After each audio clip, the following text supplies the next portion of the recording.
meus queridos da minha vida, professora Adriane Fauci. Hoje o nosso tema é muito legal, é a parte de remédios constitucionais. Aqui a gente está então continuando a análise do artigo 5º da Constituição Federal, já falamos de garantias e agora a gente vai falar a respeito dos chamados remédios constitucionais. E o que são remédios constitucionais? Remédios são garantias. Então a Constituição ela nos dá direitos e ela nos dá garantias. Essas garantias visam assegurar o exercício de direitos. Por exemplo, você já viu comigo que a Constituição assegura a liberdade de locomoção. Então ela vai dizer, é garantida a liberdade de locomoção em tempos de paz, lá. Nesse caso, caso alguém restrinja a tua liberdade de locomoção por ilegalidade ou abuso de poder, a Constituição vai lá e te dá uma garantia, um remédio constitucional.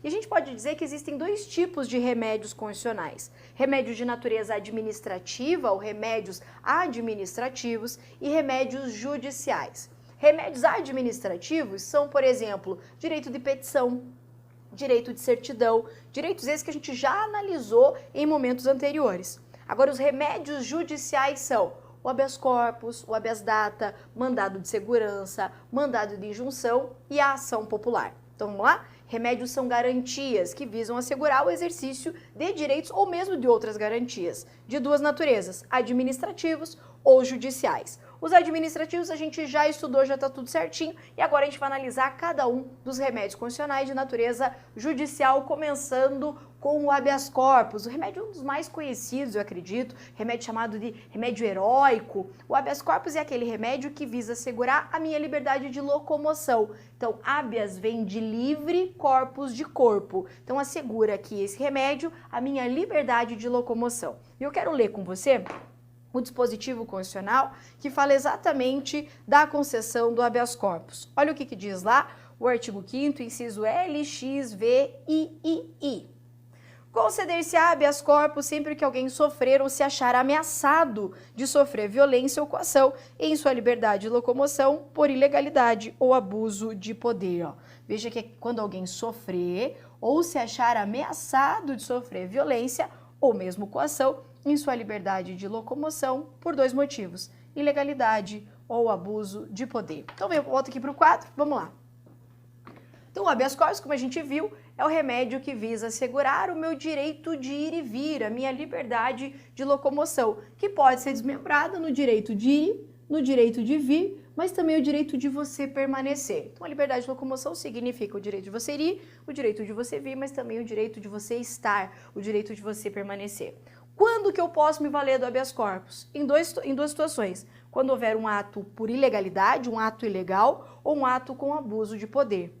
Ainda, qual é a natureza da ação? A natureza do habeas corpus. O habeas corpus é uma ação de natureza penal. Então, grava isso. O habeas corpus é uma ação de natureza penal e segue um rito que nós chamamos de procedimento especial. O que é isso? O habeas corpus ele é uma ação que deve ser julgada mais rápida do que as outras. E faz sentido, né? Já que nesse caso a pessoa está tendo uma ameaça ou restrição a uma das liberdades mais importantes, que é a liberdade de locomoção.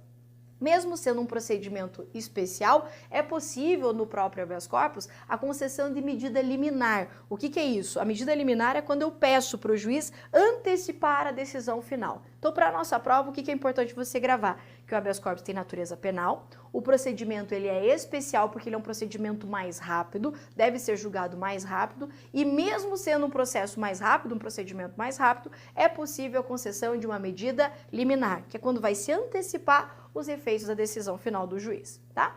Existem dois tipos de habeas corpus. Eu tenho o habeas corpus preventivo, que é também chamado de salvo-conduto, e eu tenho o habeas corpus repressivo, que é chamado de liberatório. O habeas corpus preventivo é quando a pessoa estiver ameaçada de ter restrição à sua liberdade de locomoção. Então ela tem, por exemplo, um mandado de prisão expedido, mas ainda não foi cumprido. Então nesse caso ela está tendo uma ameaça de restrição à sua liberdade de locomoção. Se essa ameaça for por ilegalidade ou abuso de poder, ela pode fazer um habeas corpus preventivo. Se a pessoa já teve restringida a sua liberdade de locomoção, aí nós falamos em habeas corpus repressivo.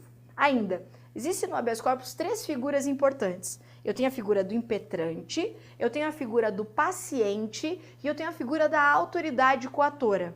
O impetrante é aquele que entra com a ação, que faz o pedido de habeas corpus.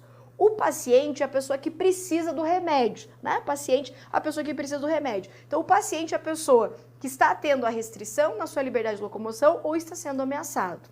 E a autoridade coatora é aquela pessoa que está violando ou ameaçando a liberdade de locomoção de alguém. Então, 3 figuras. O impetrante, quem faz a ação, o paciente, quem efetivamente precisa do remédio, e a autoridade coatora, ou também alguns chamam de impetrado, que é aquela pessoa que está ameaçando, restringindo a liberdade de locomoção. E a gente vai analisar com mais detalhes cada uma dessas figuras. Então vem para cá, começando aqui pela figura do impetrante. Então o impetrante é aquele que entra com a ação.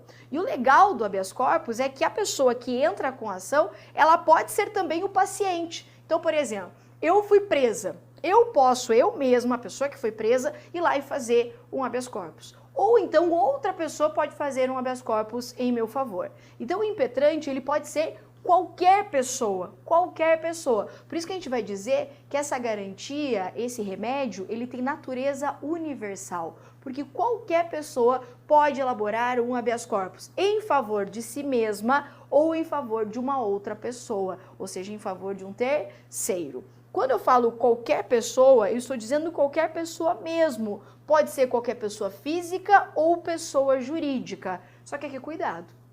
Em relação à pessoa jurídica, a pessoa jurídica só pode fazer o habeas corpus se for em favor de um terceiro. Então vamos explicar. Eu, Adriane, sou presa, posso fazer um habeas corpus para mim mesma? Posso, porque eu posso fazer um habeas corpus em meu nome próprio, posso fazer. Pode uma outra pessoa fazer o habeas corpus para mim? Pode também, pode minha mãe, meu pai, minha irmã fazer um habeas corpus em meu favor? Pode, não tem problema. Pode uma pessoa jurídica fazer um habeas corpus em meu favor? Pode. A pessoa jurídica pode ser a impetrante de um habeas corpus em meu favor. Só que a pessoa jurídica, ela nunca pode ser o paciente de um habeas corpus. Explico. O paciente é aquele que precisa do remédio, é aquele que tem a restrição na sua liberdade de locomoção. Tem como restringir a liberdade de locomoção de uma empresa? De uma pessoa jurídica? Tem como prender lá o CNPJ da empresa? Não tem. Então, nunca a pessoa jurídica pode ser paciente de um habeas corpus, mas ela pode ser impetrante. Cuidado com essa pegadinha. Então, quem pode ser impetrante de um habeas corpus? Tanto uma pessoa física quanto uma pessoa jurídica. Como a gente viu, a pessoa ela pode fazer o habeas corpus em nome dela mesma, em proveito próprio, ou em favor de terceiros. Em favor de terceiro é quando uma outra pessoa faz o habeas corpus em favor da pessoa que está sendo ameaçada ou que lá está presa, teve restrição à sua liberdade de locomoção. Por ser um remédio universal, que qualquer pessoa pode fazer, com capacidade civil, sem capacidade civil, a pessoa está meio doidona lá no hospício, está meio fora das suas capacidades mentais, pode fazer, pode o analfabeto fazer um habeas corpus, ela vai pedir só para uma pessoa assinar para ela, qualquer pessoa pode ser impetrante de um habeas corpus. Inclusive, não precisa de advogado, não tem qualquer formalidade. E faz sentido isso? Claro que sim, a pessoa está lá presa, restringindo a liberdade de locomoção dela, vai ter que fazer petiçãozinha, bonitinha, contratar advogado? Não precisa. Qualquer pessoa pode elaborar um habeas corpus. Dispensa aqui a exigência de advogado ou qualquer outra formalidade. O que não pode? Não pode ter habeas corpus feito de forma apócrifa. O que é apócrifa? Sem assinatura. Isso porque você sabe que a Constituição ela veda o anonimato. Então eu não posso fazer um habeas corpus e não assinar, não identificar quem está impetrando aquela ação, quem é o autor daquela ação. Então necessariamente um habeas corpus ele tem que estar identificado, não pode ser feito de forma anônima. E ainda, não pode ser feito em língua estrangeira. Isso aqui é jurisprudência do STF. O STF entende que não cabe habeas corpus em língua estrangeira porque a Constituição, lá no artigo 13, ela adota a língua portuguesa como idioma oficial. Então não pode se fazer um habeas corpus em língua estrangeira. Cuidado! Estrangeiro pode fazer habeas corpus? Claro que sim, eu disse que qualquer pessoa, pessoa física, pessoa jurídica, brasileiro, estrangeiro, com capacidade civil, uma criança, o doidão, qualquer pessoa pode fazer um habeas corpus. Agora, se for um estrangeiro fazendo, necessariamente ele vai ter que fazer esse habeas corpus em língua portuguesa. Ainda, o Ministério Público pode ser impetrante de habeas corpus. Então, a jurisprudência tem reconhecido que o MP, ele pode, por si mesmo, fazer um habeas corpus em favor de um terceiro. Aliás, o juiz pode conceder o habeas corpus de ofício. Isso é bem importante. O que é isso? Imagine que chega um processo para o juiz, e o juiz olha o processo e fala assim, ih, mas tem alguém preso aqui? Os caras, pois é, o cara está preso. Tem pedido de habeas corpus? Aí os caras falam, não tem, ninguém pediu habeas corpus. O juiz, ele mesmo pode conceder o habeas corpus de ofício. Veja que ele não vai impetrar habeas corpus. O que o juiz vai fazer é, a pessoa está presa, é ilegal a prisão ou a prisão é com abuso de poder e ele vai lá e pode libertar essa pessoa. Então, em relação ao impetrante, o que a gente tem que gravar que é super importante? Qualquer pessoa pode fazer remédio de natureza universal, tanto pessoa física quanto pessoa jurídica. Tem formalidade, é advogadinho, nananana, não tem nada disso. Não precisa de qualquer formalidade, mas não pode ser apócrifa ou em língua estrangeira. Vamos falar agora a respeito do paciente. A figura do paciente. A figura do paciente é aquela pessoa que precisa do remédio. Como a gente viu, o paciente só pode ser uma pessoa física. Logicamente, porque eu não posso restringir a liberdade de locomoção de uma pessoa jurídica. Então, o paciente é aquela pessoa que teve ameaçada ou efetivamente restringida a sua liberdade de locomoção. Aqui apenas pessoa física, ok? E a autoridade coatora? A autoridade coatora é aquela pessoa que está ameaçando ou restringiu a liberdade de locomoção de alguém. Essa pessoa pode ser uma pessoa pública, um ente público, o Estado, o que geralmente acontece, mas também pode ser um particular. É claro que é mais difícil você imaginar a situação de um particular restringindo a liberdade de locomoção de uma pessoa e essa pessoa fazendo habeas corpus, né? Porque geralmente quando o particular restringe a liberdade de locomoção de alguém, ele está cometendo algum tipo de crime. Daí é mais fácil conseguir falar com a polícia e você já resolveu o teu problema. Mas seria possível, e é assim que vem na tua prova, a impetração de habeas corpus contra um particular. O exemplo mais próximo que a gente conseguiria visualizar isso é, por exemplo, uma pessoa que é internada em um hospital psiquiátrico contra a sua vontade. Nesse caso, ela teve a liberdade de locomoção restringida por um ato de um particular, tá? Então, a autoridade coatora, tanto pública, o Estado, quanto um particular. Lembrando que essa ação é gratuita, a Constituição vai dizer que o habeas corpus, o habeas data e os atos necessários ao exercício da cidadania são gratuitos. Assim é, o habeas corpus. Em relação às punições militares de natureza disciplinar, a Constituição Federal ela vai dizer que não cabe habeas corpus em decorrência de punições disciplinares militares. Ou seja, lá no âmbito dos militares, eles têm as regras dele lá. Lá, por exemplo, o cara olhou torto pro chefe, pronto, vai preso lá 2 dias. Mas isso pode, porque isso é no âmbito militar. Então, em relação a essas punições militares que possuem natureza disciplinar, não cabe habeas corpus. Ele tem aquelas prisões administrativas, etc. Então, o que a gente grava? Em decorrência de punições militares de natureza disciplinar, não cabe habeas corpus. Mas tem entendido o STF que seria possível o cabimento de habeas corpus quando for para discutir a legalidade da prisão, aspectos formais da prisão, nunca para discutir o mérito. Então não é para discutir por que o cara foi preso, é para se discutir se a prisão ela se deu de forma legal. Vamos imaginar a seguinte situação. Imagine que lá nos militares tem uma regra, eu estou inventando. Imagine que lá tem uma regra assim, se o coturno tiver sujo, prisão de 2 dias. Por exemplo, nem sei se existe isso aí, estou inventando. Aí tá, aí chega o peazão lá e o coturno tá sujo. Aí o cara manda ele preso. Ele pode fazer habeas corpus em decorrência da prisão? Não pode, porque é uma prisão de natureza disciplinar. Só que vamos imaginar que ao invés de ficar 2 dias preso, como deveria ser, o cara tá lá 60 dias preso.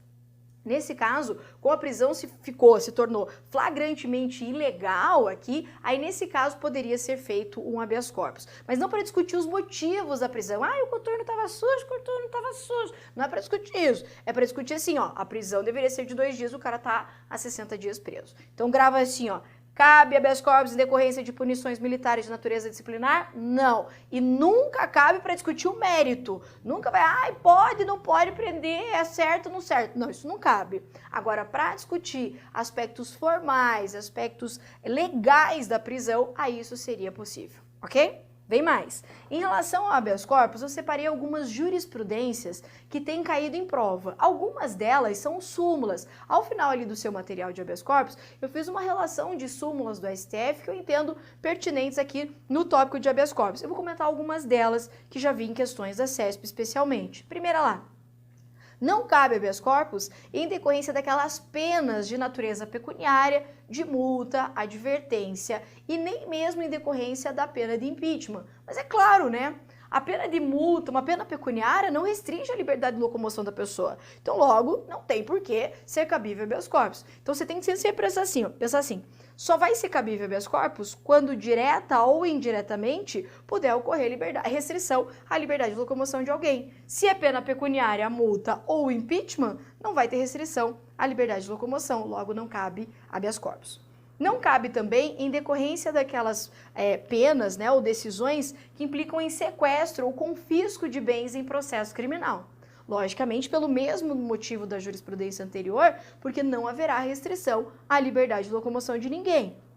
Ainda, não cabe habeas corpus para a revisão de súmulas, em tese. Então, imagine que tem uma súmula lá do STF e a pessoa fala assim, essa súmula pode restringir liberdade de locomoção de alguém, vou fazer no habeas corpus. Não pode, tá? Quem revisa a súmula é sempre o tribunal que edita. Então, não cabe habeas corpus para a revisão de súmulas. Um outro bem legal da jurisprudência, que eu já vi questões em prova, é a respeito de prazos prescricionais de decadência ou de preclusão em habeas corpus. Não existe isso. Você vai ver comigo que no mandado de segurança, tem prazo para a pessoa fazer o mandado de segurança. Se ela não fizer o mandado de segurança no prazo, ela perde o direito de fazer aquele mandado de segurança.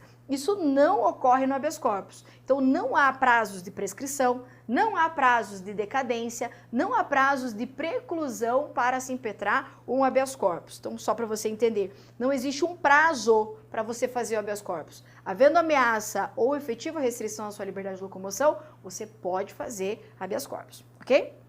Ainda, não cabe impetração sucessiva de habeas corpus. Faz sentido isso? Claro!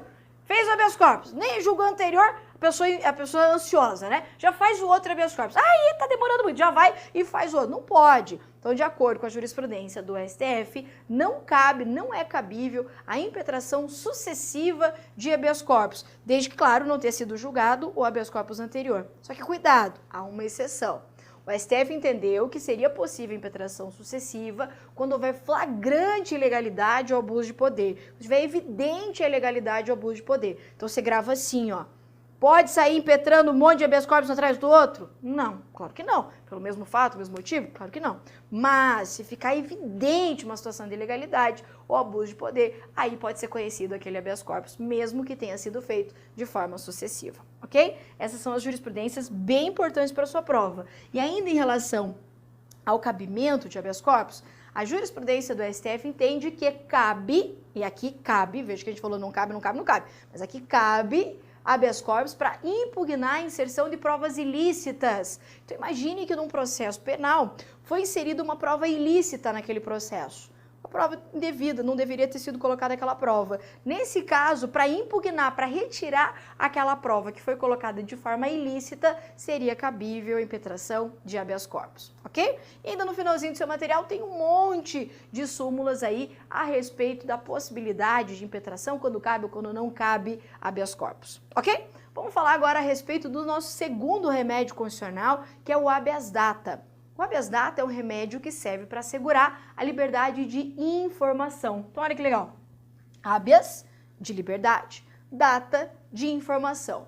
Então, a Constituição assegura um remédio constitucional que me faça garantir o meu direito à informação. E vamos ver, então, o que o texto constitucional nos diz a respeito desse dispositivo. Vou passar aqui as súmulas, você tem aí elas no seu material. Diz assim o inciso LXXII.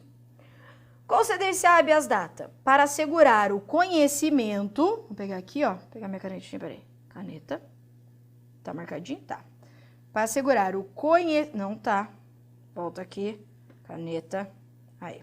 Para assegurar o conhecimento de informações relativas à pessoa do impetrante, constantes de registros ou bancos de dados de entidades governamentais ou de caráter público, para a retificação de dados, quando não se prefira fazê-lo por processo sigiloso, judicial ou administrativo. Então veja que o habeas data ele está sempre envolvido com a questão de se conhecer informações, de se retificar dados seus que estejam em registros ou bancos de dados de caráter público ou governamental. Então a gente pode esquematizar o cabimento do habeas data da seguinte forma. O habeas data serve para você conhecer informações suas, para você retificar essas informações, esses seus dados que estejam nesses registros, e a gente pode inserir aqui uma terceira hipótese de cabimento, que é para realizar anotações. inserir informações que se saibam verdadeiras nesse registro ou nesses bancos de dados. Essa terceira hipótese, ela não está na Constituição. Você viu ali que só tinha duas, né? Para conhecer e para retificar as suas informações. Essa terceira hipótese aqui, ela está prevista na lei que regulamenta o habeas data. E as bancas, por incrível que pareça, mesmo quando não vem essa lei no edital, elas cobram essa terceira hipótese de cabimento de habeas data. Então você tem que saber, o habeas data serve para conhecer, retificar informações, mas também para inserir informações, anotações nesse registro ou nesses bancos de dados. Qual é a natureza da ação do habeas data? Ela tem natureza civil, então cuidado. A gente viu que o habeas corpus ele tem natureza penal.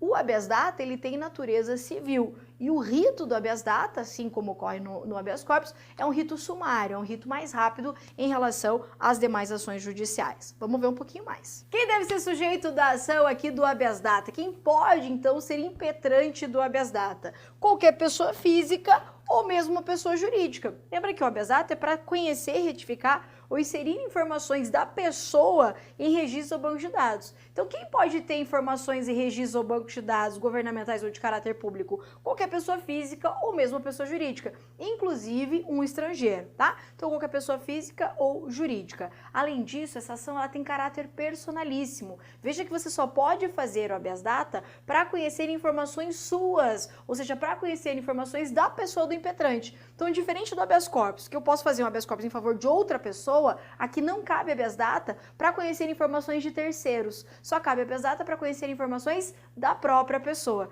Então, se eu chego, por exemplo, perante a Receita Federal e quero ter informações minhas que estão lá no cadastro, nos registros, nos bancos de dados da Receita Federal, eu tenho o direito de ter essas informações. Caso a Receita Federal fale para mim, não vou te dar essas informações, aí eu posso fazer um habeas data. Mas eu não posso chegar lá na Receita Federal para querer saber informações da minha vizinha, para saber se ela está com o nome sujo, com o CPF bloqueado, não posso. Eu só posso fazer habeas data para conhecer informações da própria pessoa. Ok até aqui? Vamos um pouquinho mais aqui, ó.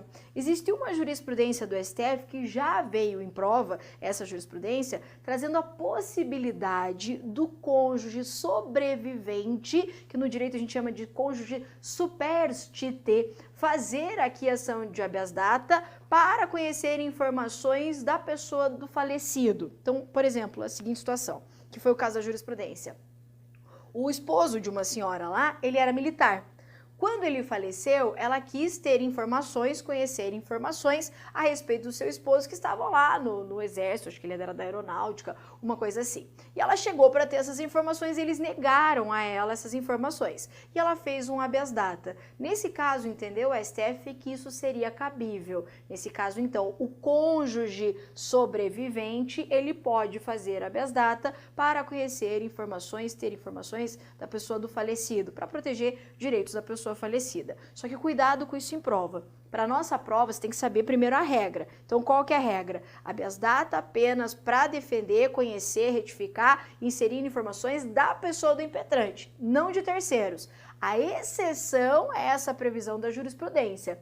E quando vem uma exceção como essa, você só vai lembrar da exceção se a questão falar exatamente dessa situação, certo? Se não, vale a regra geral e habeas data só para conhecer informações da própria pessoa, ok? Bem importante isso aqui.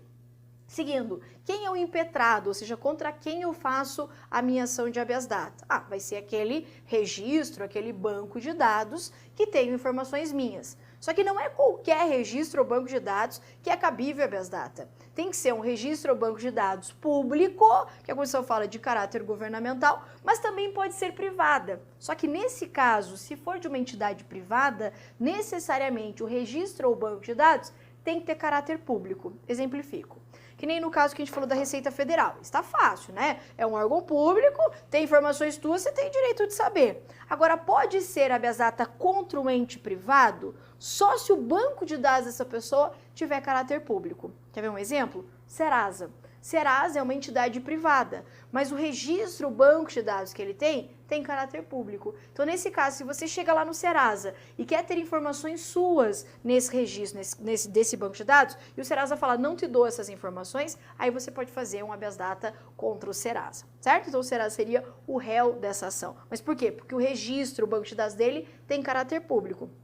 Diferente, por exemplo, que nem no meu caso. Lá no meu escritório, eu tenho um banco de dados dos meus clientes. Só que o meu banco de dados lá no meu escritório, que é uma entidade privada, não tem caráter público. Então, se uma pessoa chega no meu escritório e fala assim, eu quero saber as minhas informações que tem aí no teu banco de dados. Eu falar, não concedo, ela não pode fazer um habeas data contra mim, certo? Então, quem pode ser réu, quem pode ser impetrado de um habeas data? Uma entidade que tenha banco de dados de caráter público ou mesmo a privada, mas desde que o banco de dados dessa entidade privada tenha caráter público, ok?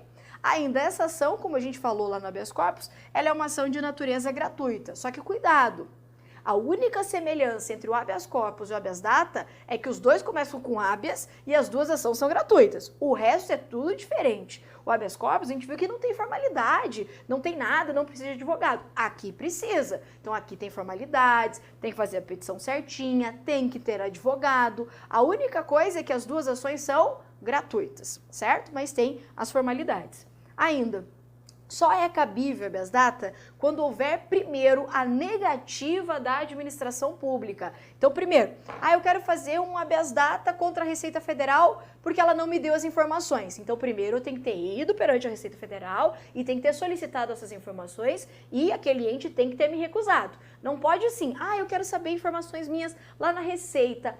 Mas a Receita eles são assim mesmo. Eu nem vou lá porque eu já sei que eles vão me negar. Não é assim. Eu tenho que ir lá primeiro, cumprir com essa formalidade, ter a negativa expressa, para daí então fazer o habeas data. Se eu não tenho essa negativa expressa, não cabe o habeas data, ok? O STF tem entendido que considera-se como negativa a demora injustificada na prestação da informação. Então, por exemplo, você chega lá na Receita e solicita informação. E eles estão lá 6 meses e eles não te dão essa informação. Então, apesar de não ter uma negativa dizendo, não te dou a informação, só essa demora injustificada já seria o requisito necessário para se considerar como uma negativa. Então, a negativa da administração também pode ser válida se houver uma demora injustificada na prestação da informação. Ainda, não cabe, e eu acho que aqui talvez é a parte mais importante de habeas data, não cabe habeas data nas seguintes situações. Eu falo que é mais importante saber quando não cabe habeas data do que quando cabe. Quando que não cabe habeas data? Quando houver a negativa do direito de certidão. Então, se você chega lá para solicitar uma certidão e o Estado ou o órgão que você pediu a tua certidão te nega essa certidão, não cabe habeas data. Ainda que na certidão tenha informações suas. Nesse caso, havendo negativa do direito de certidão, o remédio cabível aqui vai ser o mandado de segurança. Muito cuidado com isso. Negativa do direito de certidão, remédio constitucional, mandado de segurança. Não é habeas data. Ainda, quando houver negativa de vista ou cópia de processo administrativo. Direito de ter vista e cópia de processo administrativo é a mesma coisa que direito de petição. Então, uma das formas do exercício do direito de petição é quando você pede vista ou cópia de um processo administrativo. Então, imagine você servidor. Tem um PAD contra você. Você quer ir lá saber o que tem nesse PAD, o que tem nesse processo contra você. Aí você vai lá e fala assim, administração, eu quero uma cópia desse processo administrativo. Se eles te negarem cópia disso, não é habeas data. Prof, mas tem informações minhas lá. Não interessa. Negou vista ou cópia de processo administrativo, está te negando o direito de petição. Nesse caso, não é habeas data. Nesse caso, também o remédio cabível é o mandado de segurança. Então, falou negativa de certidão, falou negativa de vista ou cópia de processo administrativo, remédio é mandado de segurança, não é o habeas data. Além disso, a jurisprudência tem entendido que não cabe habeas data para sustar publicações em sites, em sítios da internet. Então tem uma postagem lá, uma publicação a teu respeito. Ainda que naquela postagem tenha informações suas, não é cabível habeas data para sustar, para retirar aquela publicação, ok? Então bem importante para nós aqui, quando que não cabe, não é cabível habeas data. Negativa de certidão, vista ou cópia de processos administrativos ou para sustar publicações em sites ou sítios da internet. E a gente ainda vai falar rapidamente a respeito da ação popular. A ação popular também é um remédio constitucional, mas de titularidade exclusiva do cidadão. Vê comigo aí o artigo 5º, inciso LXXII, que vai falar da ação popular. Diz assim, qualquer cidadão é parte legítima para propor ação popular, que vise a anular ato lesivo ao patrimônio público ou de entidade que o Estado participe, à moralidade administrativa, ao meio ambiente e ao patrimônio histórico-cultural, ficando o autor, salvo comprovada má-fé, isento de custas judiciais e do ônus da sucumbência. Veja aqui, ó, tem uma coisa bem importante. A Constituição assegura esse remédio constitucional a apenas uma categoria de pessoas, que é o cidadão. Por isso a gente pode dizer que a ação popular, ela decorre do exercício de direitos políticos. Isso porque cidadão é aquele indivíduo que tem capacidade eleitoral ativa, explico. É aquela pessoa que pode votar. Então, para você ser denominado como cidadão, você tem que pelo menos poder votar. Você tem que ter um título de eleitor. Então, não é qualquer pessoa, não é qualquer brasileiro, não pode ser estrangeiro, não pode ser pessoa jurídica, apenas um cidadão é parte legítima, pode então propor uma ação popular. Então, o que a gente pode extrair desse dispositivo? Primeiro, a ação popular decorre do exercício de direitos políticos e decorre do exercício da chamada democracia direta, também chamada de democracia participativa, que é a possibilidade, então, do indivíduo diretamente exercer alguns direitos. Então, nesse caso, a ação popular é exercício da democracia direta. Quem pode ser o autor? Apenas e tão somente o cidadão. Cidadão é aquele que é nacional, mas que está no pleno exercício dos direitos políticos, ou seja, é aquele indivíduo que pode pelo menos votar. E daí, lembrando lá, quando que a pessoa pode votar? A pessoa já pode votar a partir dos 16 anos de idade. Então, já com 16 anos de idade, a pessoa pode ir perante um cartório eleitoral e retirar o seu título de eleitor. Quando ela faz isso, ela tem legitimidade para propor ação popular. Só a título de curiosidade, é documento obrigatório da ação popular o título de eleitor da pessoa, que é quando ela comprova que ela é cidadã, certo? Então, legitimidade ativa, ou seja, quem pode ser autor de uma ação popular? Apenas um cidadão. Não pode pessoa jurídica, não pode Ministério Público, não pode estrangeiro, apenas o cidadão. Quem é o réu na ação popular? O réu vai ser qualquer pessoa física ou jurídica de direito público ou de direito privado que tenha realizado um ato lesivo ao patrimônio, à moralidade administrativa ou ao meio ambiente. Então, o réu aqui da nossa ação pode ser também qualquer pessoa física ou também uma pessoa jurídica.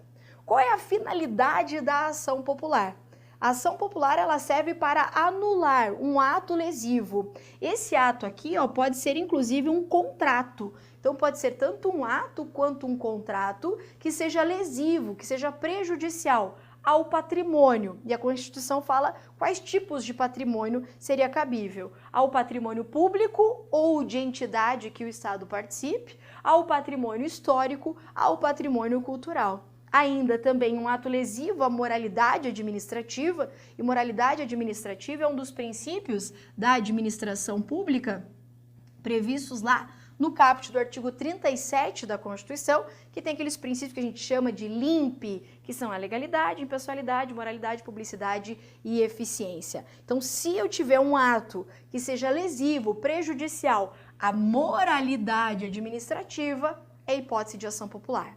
E ainda, se for um ato lesivo, um ato prejudicial ao meio ambiente. Então, quando que é cabível a ação popular? Quando eu estiver diante de um ato lesivo, um ato prejudicial ao patrimônio público, histórico, cultural, à moralidade administrativa ou ainda contra o meio ambiente. Vamos ver um pouquinho mais. A ação popular, ela serve para defender que tipo de direitos? Direitos de natureza coletiva. Isso aqui é bem importante. A ideia da ação popular não é defender direitos de interesse individual, porque veja que ela serve para anular um ato lesivo ao patrimônio público, a moralidade administrativa, ao meio ambiente, ou seja, direitos de natureza difusa, direitos de natureza coletiva. Então, não se presta para defender direitos individuais, e sim coletivos ou difusos. Essa ação tem natureza civil, logo não é uma ação de natureza penal. E ela tem tanto um caráter preventivo quanto repressivo.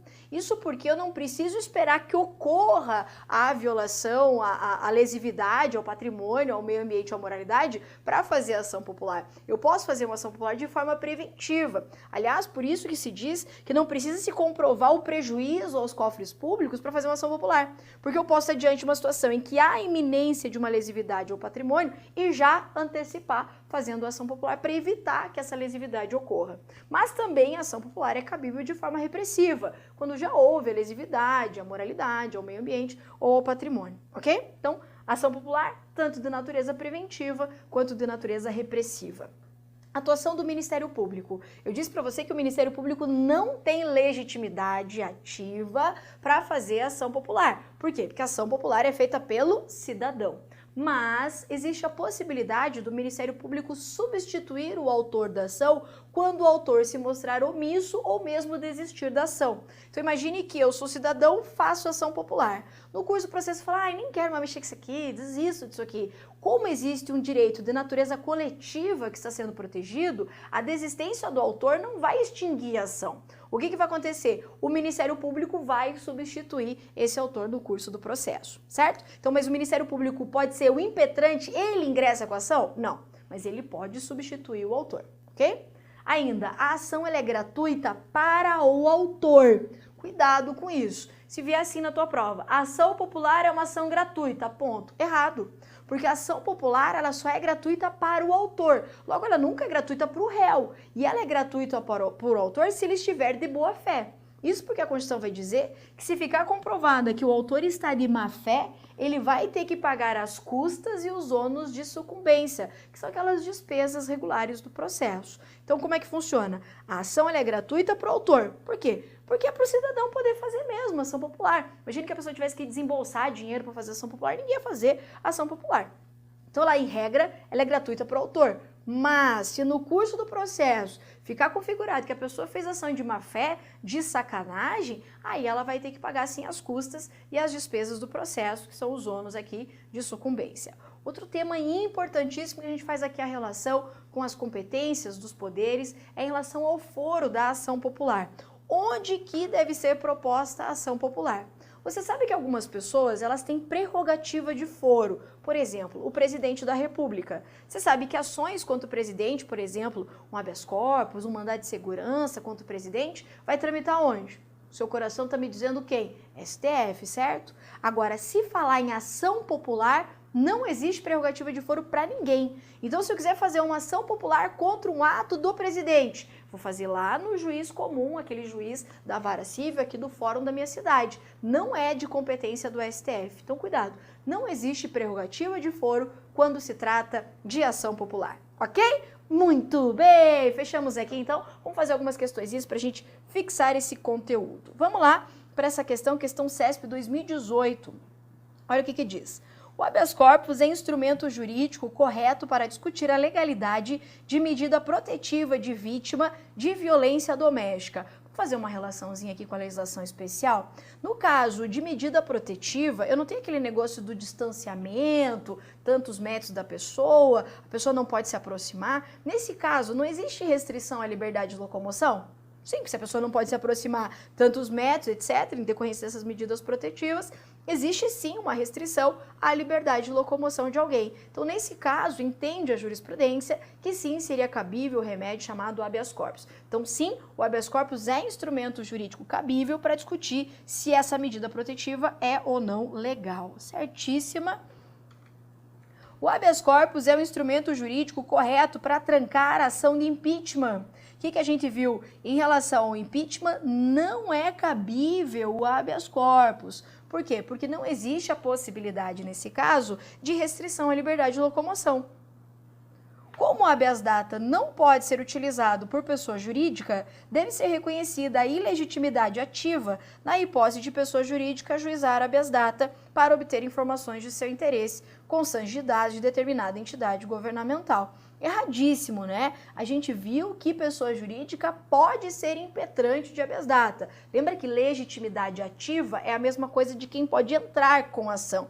Então, quem é autor? Quem tem legitimidade ativa, quem é impetrante. Então, a gente viu que é possível que seja impetrante aquela pessoa jurídica, ok? Então, por isso, errado, que seria cabível sim.